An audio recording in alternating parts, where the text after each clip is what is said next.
Estas son las memorias de los pobladores de un suelo mágico, con raíces no tan remotas, en el que sus historias comienzan en sus pupilas, se funden en su piel y se anidan en la blancura misteriosa del glaciar. Esta gente viene de otras tierras, pero de la misma patria. No todos se le animan, pero aquellos que la adoptaron se enamoran y testifican las palabras de Stendhal. El amor es una maravillosa flor, pero es necesario tener el valor de ir a buscarla al borde de un precipicio. En la Antártida, último continente descubierto por el hombre y reservado durante años solo a unos pocos aventureros, hombres llenos de coraje e ilusión, es donde se desarrolla la saga de estos pobladores. Y así comencé hace años atrás un video que hicimos sobre la Antártida, sobre pobladores de la Antártida. Y hoy tenemos el gusto de contar con la presencia del capitán de navío Eugenio Faquín. Gracias, Eugenio, por estar. No es la primera vez que nos visitás. Historiador antártico. Porque hace pocos días, el 22 de febrero, se conmemoró un nuevo aniversario de nuestra presencia, de la presencia argentina en la Antártida. Y bueno, quería que nos contaras un poco de esto. Bueno, muchas gracias por la invitación y qué poco resta decir después de esas palabras. Muy lindas, por cierto. El 22 de febrero se iza por primera vez la bandera argentina en la Antártida y se constituye en un hito muy importante porque es la primera vez que la humanidad se asienta en forma permanente en el continente antártico, que como bien dijiste fue el último en ser descubierto. Y lo buscaban desde hacía mucho tiempo y ya los griegos, sin haber siquiera haberse aproximado, ya intuían la necesidad de la presencia de un continente en ese lugar por una cuestión meramente física. Pero el 22 de febrero, más allá de su enorme importancia, porque ya dije, es la primera vez que el ser humano se asienta en el continente antártico, podríamos decir que es una anécdota.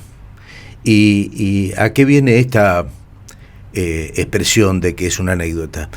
Porque es la culminación de una política nacional antártica que nace en 1879-1880 con Roca. Roca decide apoyar a un marino italiano, Giacomo Bove, que no era un improvisado. Giacomo Bove era muy joven, por cierto, pero todos eran jóvenes en esa época. Bueno, la expectativa de vida, no vamos a hacer una digresión sobre ese particular, pero Giacomo Bove había estado con Nordenhöl, con Erik Nordenhöl, que era el tío de Otto Nordenhöl, el que después hace la expedición donde el alférez Sobral va a rescatarlo, va a rescatarlo la corbeta Uruguay, bueno, y ahí, digamos, como que se reinicia esto que estoy hablando ahora de 1879-1880. ¿Qué se hace? Con el apoyo de Ceballos. Ceballos era el presidente del Instituto Geográfico Argentino, que reúne el dinero para la expedición.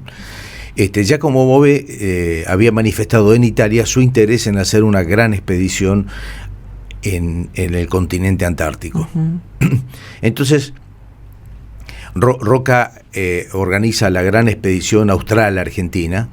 En esa época, otra cosa que tenemos que decir, nosotros tenemos hoy bien definido, somos un país bicontinental, sabemos que la Antártida es un continente, que la América es otro continente, de ahí nuestra autodenominación de bicontinental, pero nosotros tenemos que pensar que para la época Patagonia era todo, era hasta el polo, eso eran patagónicas.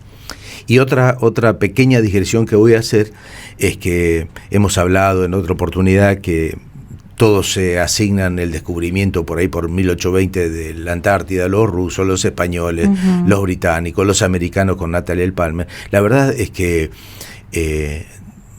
algunos buques como el San Juan Nepomuceno, el Espíritu Santo, comandados por capitanes como Carlos Timblón, habían ido a cazar ballenas, claro. No, focas en este país, sí, focas, el lobo de 2 pelos, que era lo que se utilizaba para hacer botas y era una exquisitez. Y los lobos y las focas habían sido diezmados en otros lugares, incluso en nuestra propia Patagonia y Malvinas. Claro, había que buscar que buscar más. Y ellos iban para allá. Y entonces esos privados que iban balizas afuera, así se llamaba, para no dar la ubicación. Balizas afuera es afuera del Río de la Plata. Convengamos que entre el Río de la Plata y la Antártida hay unos cuantos días de... Hay un mar realmente. Hay una enormidad, pero ellos no iban a delatar. Pasa lo mismo hoy con los caladeros para los pescadores, digamos, no es una... Y ellos no iban a hacer público que habían... llegado a la Antártida, de hecho a las Islas Shetland del Sur. Natalie El Parme sigue a nuestros buques desde Malvinas, los sigue y los encuentra en la isla de Decepción cazando lobos, que era un lugar también lleno de lobos de 2 pelos. Bueno, esa pequeña digresión es que tampoco la Argentina estaba yendo desde 1879, pretendía ir desde 1879, lo hacía desde mucho antes, de otra forma. Y no los podemos condenar que no hayan manifestado ese descubrimiento, porque para ellos el secreto era... mantener en secreto, digamos, la fuente de su comercio, quizás. Exactamente. Y bueno, entonces Roca decide apoyar esta expedición austral a la Argentina y pone a cargo a don Luis Piedrabuena de una corbeta que se llamaba Cabo de Hornos. La Cabo de Hornos tenían que recorrer el litoral argentino, reconocer el litoral argentino y relevar el litoral argentino. Cada una de estas 3 palabras que digo, las 3 R's estas, que yo postulo como mi tesis, recorrerla es ir, ver lo que hay, reconocerla es, bueno, esta la desembocadura de un río, y ahora relevarla es hacer cartografía, tomar datos. Es un trabajo muy extenso. Era una cuestión, y además acá traigo el libro que me costó muchísimo conseguirlo, que es el informe de Giacomo Bove, que se llama Expedición a la Patagonia, un viaje a las tierras y mares australes 1881-1882. Ellos hacen un extenso recorrido y cuando iban a saldar hacia la Antártida, Piedrabuena encuentra o está en la isla grande de Tierra del Fuego, mejor dicho, en la isla de los Estados, y ahí hace un salvamento de 2 buques que en la isla de los Estados habían terminado hundiéndose. Y entonces queda como medio frustrado, tienen que volver, van a Punta Arenas, después ahí alquilan un buque más pequeño, Halcón, que termina hundido, y entonces la expedición termina como fracasando. Claro, hay que tomar en consideración que el mar del sur es muy bravo, entonces también eso creo que jugaría en contra de todas las posibles expediciones o ideas de llegar al continente antártico, ¿no? Además, los medios con los que contaban. Estamos hablando de buques que no tenían 0 protección para navegar entre los hielos. Madera. Era madera. Algunos tenían un recubrimiento cobre, pero estamos hablando de que, por ejemplo, hoy el rompehielo tiene 6 centímetros de acero, claro, digamos, y una cuaderna al lado de la otra. Ellos estaban cuadernas de madera. Pero no hablemos de la tecnología de la construcción de los buques. Lo que sí hay que poner de relieve es que la bravura de la gente de decidir. Sí. También el que nada sabe, nada teme. Claro. Y hoy yo cada vez que me subo a la corbeta Uruguay por alguna ceremonia o una cuestión y la recorro, digo, ¿cómo hicieron? Claro. ¿Cómo hicieron? Digamos, el timonel estaba totalmente a la intemperie. Hoy los timoneles están sentados resguardados, en un lugar totalmente acondicionado, con todo tipo de instrumentales que le dicen el viento que hay afuera, con meteorólogos que lo están permanentemente asistiendo. Digamos, la cuestión ha cambiado sustancialmente. Claro. Y además con sistemas de posicionamiento que son espectaculares. Ellos, si se les nublaba y no podían bajar, como decimos los marinos, las estrellas, es decir, tomar la altura de las estrellas, no había forma de posicionarse y tenían que esperar tal vez hasta el mediodía para tomar una meridiana que te da solamente la latitud. Bueno, era una serie de cuestiones que quienes estamos en la profesión, apreciamos como valerosas por lo menos, ¿no? Me imagino. Bueno, hacemos una pequeña pausita y seguimos. Y continuamos con el capitán de navío Eugenio Facchini. Bueno, estábamos acá. ¿Qué pasaba si estaba nublado y no se podía navegar? No se sabía dónde estaba.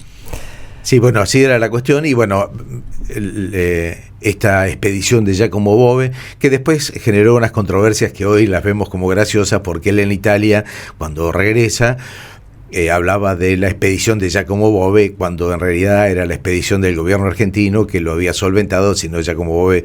Claro. Giacomo Bove, que era magnífico, porque con Eric Nordejo habían encontrado el paso del Nordeste, lo habían navegado, es decir, en el Ártico, habían logrado pasar del Atlántico al Pacífico. Digamos, no era un improvisado, pero generó muchas rispideces, y uno mira en el boletín del Centro Naval, que para la época era una revista de ciencia política donde se vertían opiniones sumamente interesantes y de peso. Era una revista científica, el boletín del Centro Naval, y es una magnífica publicación, pero no tiene esa jerarquía que tenía antes. Debe ser porque escribimos nosotros. Bueno, la cuestión es que él la presentaba como su expedición, y de este lado los marinos que habían estado, porque estaba tripulada por la Armada, obviamente. Claro, la reclamaban como propia. Decía, bueno, tampoco hubieras hecho nada sin nosotros. Claro. Un poco de humildad le pedía. Pero la cuestión es que, pasado eso, que estamos hablando en 1881-82, en el 85 se realiza el 6º Congreso de Geografía en Londres. En ese congreso se dice: tenemos que acometer coordinadamente una expedición a la Antártida. En el medio, el barón Adrien de Gerlache, en 1897-99, inverna por primera vez en forma voluntaria en la Antártida. A bordo de ese buque del Bélgica, porque era belga, Adrien de Gerlache, del Bélgica, había personajes como Amundsen, que fue el primero en llegar al polo. Había personajes como Frederick Cook, que era un médico, y que tiene después una controversia legal con Perry, a ver quién había llegado primero al Polo Norte. Digamos, eran unos monstruos, claro, los que estaban a bordo. Entre Amundsen y Perry, y Cook, perdón, habían logrado mantener la convivencia en términos bastante adecuados, porque la oscuridad y los medios con lo que tenían a bordo de un buque súper pequeño hacía que haya mucha depresión. Falleció uno de los miembros de la tripulación por problemas de salud, y después sacar el buque les costó mucho. Claro. Pero ¿qué pasó con el Bélgica? El Bélgica pasa por Buenos Aires antes del Congreso del 99, el 7º Congreso que se hace en Berlín. Cuando Gerlache pasa por Buenos Aires, se armó un revuelo en las élites, estoy hablando de las élites, ¿no? Sí. Académicas y políticas, muy importante. Porque, y de nuevo lo teníamos a Roca dando vuelta. Y ese revuelo generó como una avidez por participar, por estar, por ser la Argentina en la Antártida, ¿sí? Ningún otro país tenía la posibilidad, región, claro. En la región ningún tipo de esa, digamos, de esos intereses, porque casi todas las expediciones pasaban por Buenos Aires, claro, al regreso. En este 7º Congreso se genera lo que se llamó la Comisión Antártica Internacional, que era, bueno, vamos a organizarnos, e invitan especialmente a la Argentina para que participe en esa Comisión Antártica, y para que participe además en una cuestión muy importante. La Argentina se incorpora en el 900 a la Comisión Antártica Internacional, y teníamos un teniente de fragata, Horacio Balbe, que había ido a estudiar magnetismo a Francia, a Europa. El magnetismo en esa época era absolutamente estratégico. Se conocía muy poco, y los buques navegaban con compases magnéticos, no había GPS, no había nada, claro, y era fundamental para mover una flota. Nosotros habíamos cambiado, digamos, por los problemas que teníamos con Chile, y habíamos renovado nuestra flota, y nuestra flota era una flota muy importante, una de las más importantes, la segunda de América. Muy importante era. Entonces, el conocimiento del magnetismo terrestre para nosotros era fundamental, vital, claro, sí, era fundamental. La cuestión es que Balbe y la Argentina participando de esa Comisión Antártica Internacional, Balbé, el gobierno argentino le dice, Balbé, compre todos los instrumentos que se requieran para poner un importante observatorio. Uh-huh. El observatorio se pone en la isla Año Nuevo, ahora Isla Observatorio, por el observatorio, lógico. ¿Sí? Era un observatorio meteorológico y magnético, dos áreas que son fundamentales para los buques, la meteorología y en ese momento el magnetismo. Se instala, ¿sí? Y entonces se organiza esa Comisión Antártica Internacional y cada país acomete un sector diferente. Que la Comisión Antártica Internacional va de 1901 a 1903. Lo voy a leer para no equivocarme. Sí. Los cuadrantes son el cuadrante Pacífico, que está encargada Inglaterra, y a bordo del buque Discovery está Robert Falcon Scott. ¿Quién es Robert Falcon Scott? El que llega 10 días después que Amundsen al polo. Claro. Y fallece él y toda su expedición a 1 kilómetro del último almacén que podría haberle salvado la vida. Digamos, un día tenemos que charlar de la carrera al polo, porque es apasionante ver las diferencias que hay en la toma de decisiones y fundamentalmente las decisiones logísticas. Las decisiones logísticas fueron fundamentales para que Amundsen llegara y volviera con toda su expedición sana y salva, sin ningún problema, y Falcon Scott fueran muriendo de a poco. Errores, los instrumentos. Claro, errores de cálculo seguramente. Instrumentos, errores en Amundsen llevó perros, él llevó ponis. Bueno, eso es otra cosa. Pero este Robert Falcon Scott obviamente no era un personaje de segunda línea, era absolutamente relevante, era un capitán de navío de la Armada Británica. A bordo del Discovery, cuadrante Pacífico. Después el cuadrante del Índico, Alemania, con Erich von Drygalski a bordo del Gauss. Gauss, nuevamente el magnetismo, es la medida de magnetismo. Sí. Entonces, el buque se llama Gauss, Drygalski acomete el cuadrante Índico. Y el cuadrante Atlántico, ahí se dividen en varios, porque es donde está la península. Claro. Entonces tenemos en Escocia a William Spare Bruce, en el Weddell Profundo. ¿Quién es Bruce? Bruce es el que construye en Orcadas Ormond House, que después Roca adquiere y termina siendo nuestra base Orcadas. Así que Bruce tampoco es un personaje irrelevante para nosotros, además de que venía por la Sociedad Escocesa de Ciencias. Bueno, es una persona relevante, un científico relevante.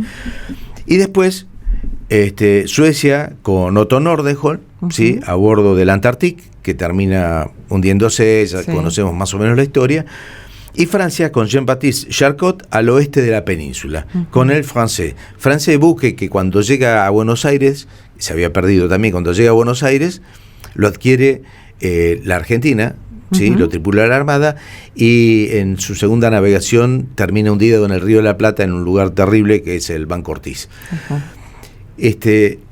Entonces, vemos que este tema del 22 de febrero es como la culminación, un emergente que todos festejamos, pero que no es una cosa que se haya sido así. Tiene sus orígenes muy fundamentados y muy trabajados, no solamente por la Argentina, sino por todos.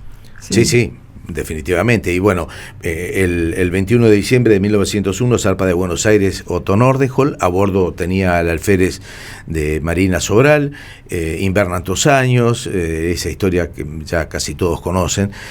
Y ahí nuevamente la Argentina adquiere un rol protagonista muy importante. La corbeta Uruguay rescata. Si uno mira el rescate, está lleno de buena suerte. Digamos, tuvieron la fortuna de decidir llegar bien profundo en el Golfo de Erebus y Terror, que está al oeste del Mar de Weddell, ahí donde hoy está Marambio. Tuvieron la suerte de encontrar el palo de Jasón, que es muy anterior, donde habían hecho una nota a los miembros de la expedición de Otto Nordenskjöld. Después encontramos una carpa y se se aparecen miembros de la Antártica que habían invernado en Esperanza caminando y se encuentran con la expedición de Otto Nordestholt nuevamente. Aparece Irizar, el teniente Irizar, se encuentran todos. Van a rescatar a la Antártica, había fallecido uno solo por una enfermedad congénita del corazón. Bueno, y Roca nuevamente, cuando Bruce vuelve a Buenos Aires y les ofrece las instalaciones, Roca toma la decisión, con el asesoramiento de muchas personas, por cierto, pero el que toma la decisión, que ya venía desde 1880, ya sabemos, toma la decisión de Orcadas. Orcadas entonces es muy significante para nosotros, porque es una política de Estado que se consuma en esa expresión y que se continúa hasta hoy. Digamos, no ha habido más y menos disposición, pero siempre estuvo la Antártida. Digamos, podemos haber tenido más presupuesto, menos presupuesto. Después con el general Pujato hemos comprado el rompehielos de San Martín. Después se compró el rompehielos de Irizar, el único al sur del Ecuador que tenía esa capacidad. Bueno, la historia antártica argentina es una historia larga, llena de hitos, pero no comienza el 22 de febrero de 1904. Hacemos una pequeña pausita. Seguimos hablando con el capitán Eugenio Fachin y bueno, llegamos a este glorioso 22 de febrero cuando se instala esta base en Orcadas. Y no puedo decir, y allí comenzó la historia había comenzado mucho antes, pero de allí, ese fue el gran empujón, digamos, de la presencia argentina en la Antártida, que se fue multiplicando con gran cantidad de bases, con gente instalada, con población. Contanos un poquito cómo siguió de ahí en más la historia. Después de la instalación de la base hubo como una meseta, ¿sí? La base se relevaba, se hacían los estudios. De hecho tenemos una estadística meteorológica y magnética también, porque hay un importantísimo laboratorio de magnetismo terrestre. El magnetismo terrestre hoy sigue siendo importante, ya no porque los buques tienen compases magnéticos, no porque sea estratégico, sino porque nos va la vida. El magnetismo terrestre nos permite estar en la Tierra, así que digamos no es menor para nosotros, y cada cierta cantidad de miles de años el polo norte se convierte en sur y el sur en norte. Pero no te voy a dar una clase de navegación, tema para otro programa, en este momento. La cuestión es que hubo como una pequeña meseta, ¿sí? Hasta que en los 40 y tantos, ¿sí? En realidad en 1940 se hace la primera Academia Argentina de la Antártida. No es exactamente academia, sino tiene otro nombre. Sí. Ya va a aparecer. La Comisión Antártica Argentina, ahí está.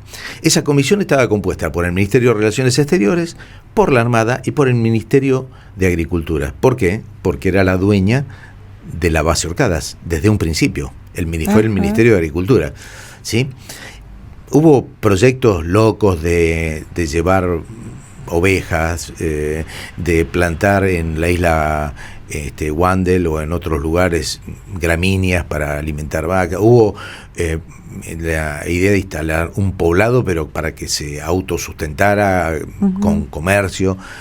Hubo muchas ideas que terminaron siendo inviables de alguna manera, pero bueno, no es que no pasó nada en esos años, pero una meseta, digamos, en lo que se generó, los resultados que hubo. Fueron solamente algunas cositas que se fueron dando. Pero después en 1940, esa Comisión Antártica Argentina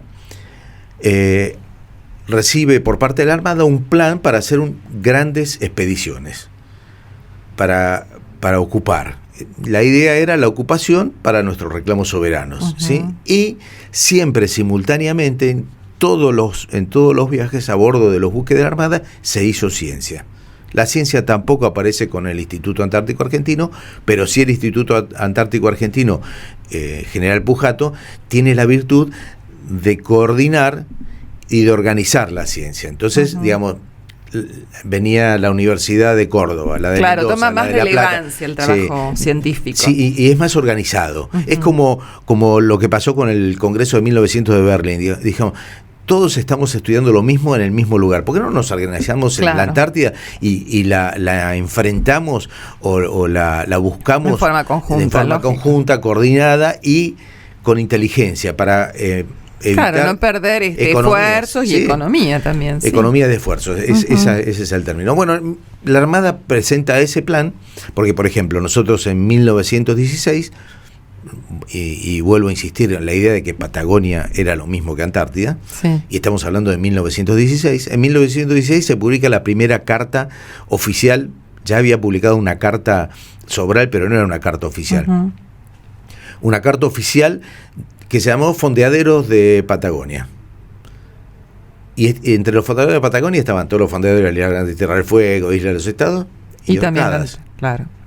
¿Sí? Bahía Uruguay, que es la del norte, y Bahía Escotia, que era el sur. Uruguay por la corbeta Uruguay y Escotia por el buque de Bruce, que está al sur.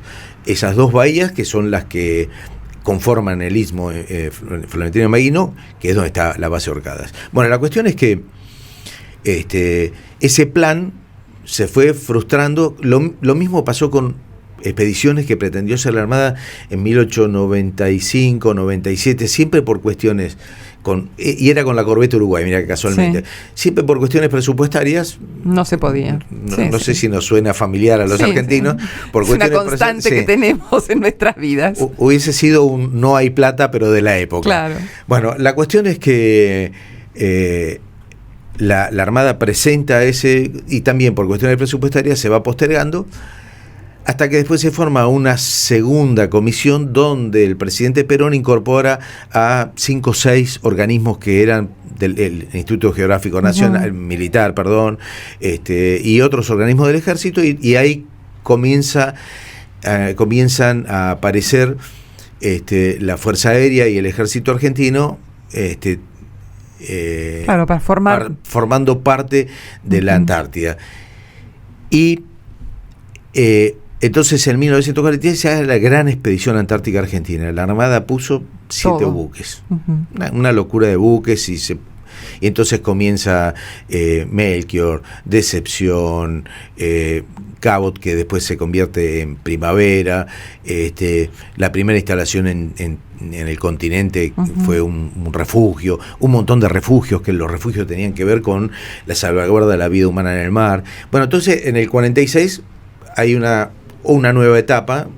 Podríamos decir que hay una etapa en el 80, en el 95 hubo atisbos, no fue una etapa, después en 1904, y esto en el 46 aparecen las campañas antárticas casi tal como las conocemos ahora. Han cambiado solamente los medios. El primer vuelo antártico se hace con el teniente fragata Lanuse, después el primer cruce con los Goose Green y hidroaviones de la Armada, el correo, bueno, comienza. Lo mismo estaban haciendo otros países. Claro. Digamos, tenía que ver también con que... Claro, no quedarnos atrás en esta carrera por la Antártida, digamos, ¿no? Sí. Y después, el otro hito importante es el Año Geofísico Internacional, sí, que era un año muy raro porque dura 1 año y medio. El Año Geofísico Internacional, donde infinidad de países aparecen e instalan bases en la Antártida. El 59 con el Tratado Antártico, el 61 con la entrada en vigencia del Tratado Antártico, después otros hitos son en el 94 con el Protocolo de Madrid, que le da una vuelta de rosca muy interesante al tema de la protección del ambiente. ¿Sí? Todos tuvimos siempre conciencia, antes del Protocolo de Madrid, yo navegué antes del Protocolo de Madrid, ¿sí? Todos teníamos conciencia, pero nuevamente, ese protocolo sistematizó la cuestión de la protección del medio ambiente. Tuvimos que sacar los perros, tuvimos que, tener cuidados especiales para evitar la contaminación con flora y fauna externa, ajena a la Antártida. Y hoy la Antártida está en un impasse hasta 2048. Sí, que va a haber una revisión y veremos qué pasa. Entiendo que podría no pasar nada, pero también el mundo se está convirtiendo en un mundo mucho más peligroso que el de la Guerra Fría, ¿no? Con un Putin desatado, con una China ávida de materias primas, y en el 2016 China se autoproclama potencia polar, y su ministro de Industria dijo que era hora de comenzar a explotar, que China necesitaba lo que había en la Antártida. Hay una base china, de hecho. Hay muchas, hay 5 bases chinas, hay, digamos, la Gran Muralla, que es la primera, que está en la isla, en la Shetland del Sur, y después hay lo que llaman los americanos 3 más, en lo que llaman los americanos el Boulevard chino, que son teóricamente bases que tienen el objetivo además de una infinidad de programas científicos, de hacer observaciones astronómicas.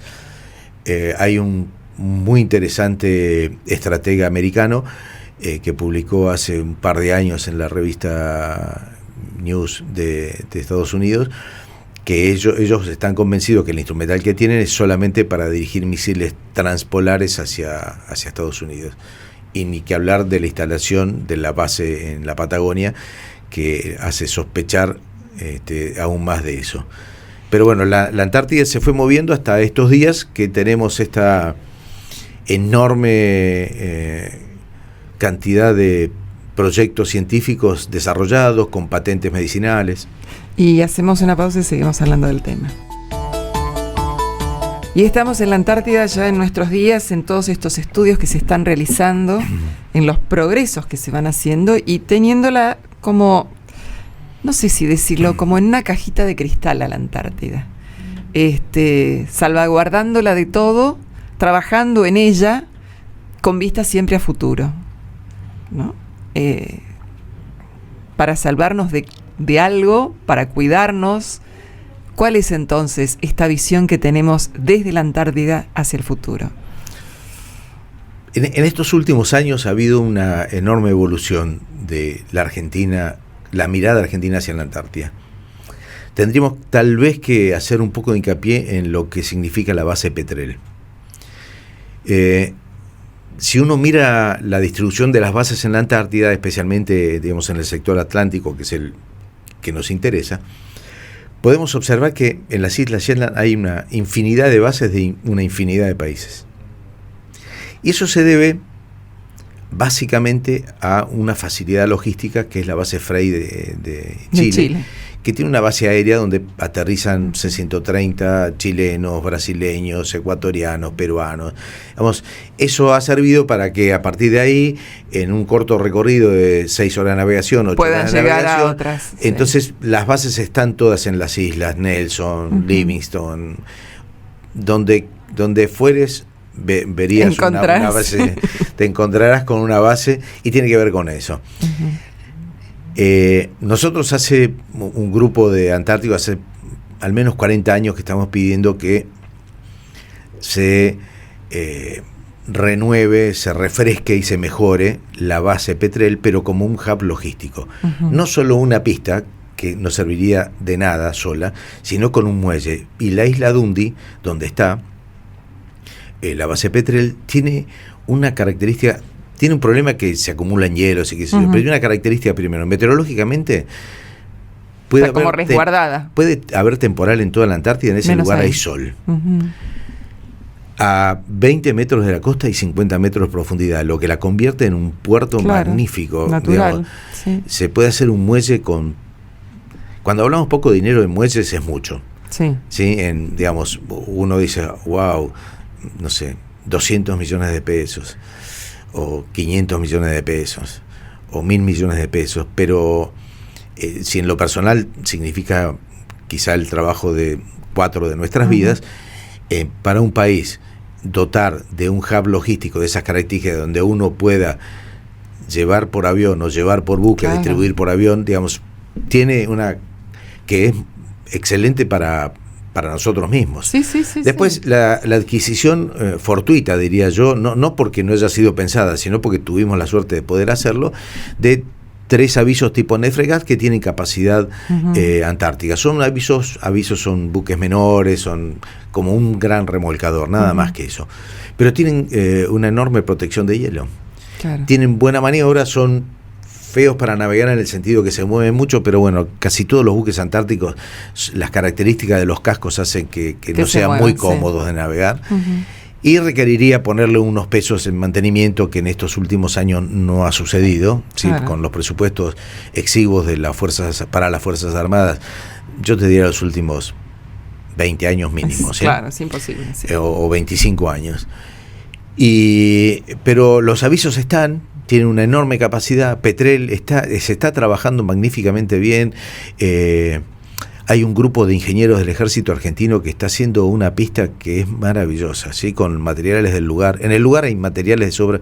En el lugar no hay colonias de pingüinos, no hay colonias de, digamos que el impacto ambiental sería mínimo.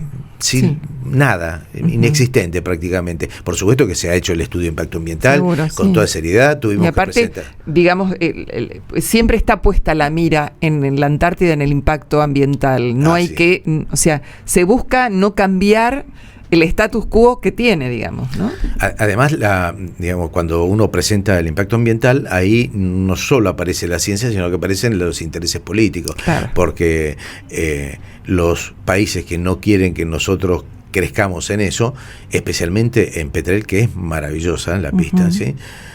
El lugar es maravilloso, ya te digo, meteorológicamente, geográficamente, y eso va a cambiar a la Antártida. Además, el mismo 22 de febrero, hace unos días atrás, el comandante conjunto antártico, el general Calandín, Edgar Calandín, ha firmado un contrato para la adquisición de una aeronave que nos podría llevar desde ese lugar a Belgrano, al Polo, a toda una aeronave, una SAB. Digamos que tenemos otra perspectiva de la Antártida desde ese punto de vista. Están en discusión todavía en la Antártida el tema de las patentes medicinales o las patentes que salen de los estudios antárticos, porque son un bien de la humanidad, son de la empresa privada que los hizo, que invirtió millones de dólares. Digamos, esa cuestión se sigue peleando. Sí, bueno, es muy difícil de dirimir y ese trabajo se está haciendo en el seno del COMNAP, el comité, o del mismo SCAR, el Comité Científico Antártico, o de la RCTA, la Reunión Consultiva del Tratado Antártico. Esos temas se tratan con otras miradas diferentes. Una es una mirada política, estratégica, que es la de RCTA. Pero bueno, todos trabajan, hay digamos, uno puede sentir orgullo de los funcionarios que tienen. Estoy hablando del general Calandín, estoy hablando de Fausto López Crozet, que es el ministro que está en Cancillería llevando adelante estas cosas, porque son idóneos, conocen la cosa. Fausto no es la primera vez que está en la cuestión antártica, la conoce muy bien, tiene un equipo magnífico, así que yo tengo muchas esperanzas en la Antártida. Nos haría falta, bueno, siempre uno siente que le falta presupuesto, pero la verdad que un poco más de presupuesto nos haría muy, pero ya la toma de decisiones, que también es una política de Estado, claro, porque no ha sido interrumpida. Si tenemos gente proba en los cargos importantes que pueden llevar esto adelante, o sea, continuarlo, por lo menos es un paso importante. Sí, yo te diría que casi es una condición sine qua non, porque cuando tenés una persona que le tiene una alta adversión al riesgo, que está pensando más en su carrera que en la Antártida, esto se pone difícil porque las cosas se frena tardan. Toda posibilidad. Sí. En este caso esto no sucede. Bien. Y la actividad antártica argentina tiene reconocimiento. Y la actividad no solamente es en la praxis, en los científicos del Instituto Antártico, que son maravillosos, o en la logística que dirige el Comando Conjunto Antártico, sino también en los aspectos académicos, ¿sí? Y a mí me toca formar parte del Encuentro de Historiadores Antárticos Latinoamericanos, y nosotros creamos en el 2016, ¿sí? Porque me di cuenta que venían, ya te lo conté en otra oportunidad, pero venían muchos trabajos relativos a la educación, y entonces ahora el Foro de Educación es una cosa que explota, y este año el SCAR en Pucón, que lamentablemente por cuestiones presupuestarias yo no puedo ir a Pucón a representar a la Argentina, tal vez vayan otros. En Pucón el SCAR abre un capítulo de educación. Qué fantástico. Y en eso tenemos que ver nosotros. Entonces, ahí también me siento muy orgulloso, porque en la parte académica y que te aseguro que, contrariamente a lo que pasa en otros países, nosotros no recibimos ningún apoyo del Estado ni de nada. Es por voluntad propia, y son muchas las personas que trabajan en esto. No sé, no quisiera ser injusto pero voy a nombrar a 4 o 5. Sí, por favor. No quisiera ser injusto con el resto, porque hay un montón de chicos que están haciendo su tesis de licenciatura, su tesis de posgrado en temas antárticos, y que están comprometidos y que son a futuro infinitamente mejores que nosotros. Pero, por ejemplo, Carlos Bairo, del Museo Antártico de Ushuaia, el Museo Marítimo de Ushuaia también, ¿sí? Hace aportes incluso económicos con el apoyo del museo.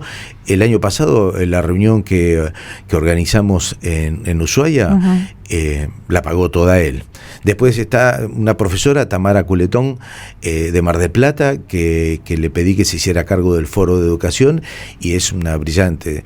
Y así, la propia UNDEF, bueno, ahora tengo que volver a reiniciar porque han cambiado las autoridades, pero la propia UNDEF, que es la Universidad de la Defensa Nacional, nos ha brindado permanentemente apoyo. Nos ha brindado, en el 2020 hicimos el encuentro de historiadores en forma remota, gracias al apoyo de ellos, que nos brindaron el Zoom dedicado. Y seguramente seguirá siendo así también. Sí, yo descuento que es así, porque la verdad que se han publicado libros, digamos. La Argentina tiene relevancia, nos falta presupuesto, como ya te dije, pero eso no quita que en los lugares donde se tiene que trabajar, se está trabajando. Bueno, nos estamos despidiendo, capitán de navío Eugenio Faquín, historiador antártico. ¿Cuántos viajes a la Antártida? 16. 16. Con una hermosa familia, con uno de sus nietos, escribieron unos cuentos. ¿Cuáles son los nombres de los cuentos? Vamos a recordarlos. El nombre de los cuentos es... la verdad que no los tengo presentes los títulos completos, pero es uno sobre polución marítima, otro sobre meteoritos, el otro es sobre geología antártica, y el otro es sobre biología, básicamente sobre pingüinos. Bueno, son cuentos para chicos, de chicos para chicos, o sea, nacen... Y tengo una cosa lindísima que todavía es un proyecto, pero la UADE tiene en su ingeniería en sistemas, tiene un área que es de digamos, creación de juegos, y el profesor de esa área me contactó para hacer de cada uno de los cuentos un juego electrónico para adicionar. Va a ser con juegos el cuento. Bueno, fantástico. Eugenio, muchísimas gracias, y bueno, sabéis que este programa está siempre abierto para que traigas las inquietudes, los trabajos que van realizando y las presentaciones. La Antártida es una parte de nuestro territorio, un país bicontinental como se conoce actualmente, y no tenemos que tenerlo tan allá lejos, lo podemos traer un poquito más acá. Mira, en el corazón de cada uno de los antárticos, la Antártida está en todo el país, porque tenemos Antártida en Jujuy, Salta, bueno, en todas las provincias tenemos antárticos, y que tienen esa vocación de difundir la cuestión antártica, así que la Antártida está...